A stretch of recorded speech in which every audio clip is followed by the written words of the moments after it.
প্ৰস্তুতি কেনেকুৱা? আমাৰ প্ৰথম বাৰ্ষিকী উপলক্ষে প্ৰস্তুতি বহুত ধুনীয়া। মানে আপোনাৰ আজি ২ নং মঠঘৰীয়া বৃহত্তৰ ৰাজহুৱা খেলপথাৰত ২৫০০ৰ পৰা ৪০০০ চাকি জ্বলোৱা হৈছে। স্থানীয় বাসিন্দাসকলো ওলাই আহিছে।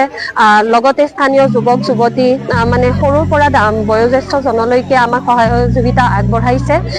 এই অনাগত ভৱিষ্যতো আমি ৰামৰ মানে এনেকুৱা বৰ্ষপূৰ্তি উপলক্ষে আৰু ইয়াতকৈ বৃহত্তৰ অনুষ্ঠান এটি পাতিবলৈ সক্ষম হ'ম বুলি আশাবাদী। আমাৰ ইয়াতে আপোনাৰ ৫০০ৰ পৰা ১,০০০ জনগণ সমাবেত হৈছে। দিনতো আমাৰ খুব সুন্দৰকৈ এটি অনুষ্ঠান ৰখা হৈছিলে আৰু বৰ্তমানেও এতিয়া স্থানীয় যুৱক যুৱতীৰ দ্বাৰা কিছু অনুষ্ঠান বাকী আছে। সেই অনুষ্ঠানসমূহ এতিয়া সুচাৰুৰূপে পৰিচালনা কৰাত স্থানীয় বাসিন্দাসকল লাগি আছে। এইখিনিয়ে।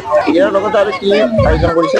মানে যিহেতু ৰাম মন্দিৰৰ এই তাৰিখটোতে ৰাম মন্দিৰৰ প্ৰাণ প্ৰতিষ্ঠা হৈছিল, সেই উপলক্ষে আমাৰ ইয়াতেও দিনৰ ভাগত এভাগ পূজা অৰ্চনা কৰা হৈছিল ৰামৰ বৰ্ষপূৰ্তি উপলক্ষে। তাতেও স্থানীয় বাসিন্দাসকলে আমাক সম্পূৰ্ণৰূপে সহায় সহযোগিতা আগবঢ়াইছে। উদীয়মান যুৱকৰ তৰফৰ পৰা আজি খেলপথাৰ মঠঘৰীয়া ২ নং মঠঘৰীয়া খেলপথাৰত আজি প্ৰথম বাৰ্ষিকী পাতিছে আৰু ইয়াতে প্ৰস্তুতিৰ এনেধৰণৰ ২৫০০ৰ পৰা ৩০০০ বন্তি ইয়াতে প্ৰজ্বলন কৰা হৈছে আৰু এই বন্তি প্ৰজ্বলনত আমাক মঠঘৰীয়াৰ নিবাসী সকলোৱে সহায় সহযোগিতা কৰিছে আৰু এই সহায় সহযোগিতাত আমি নথৈ আনন্দিত।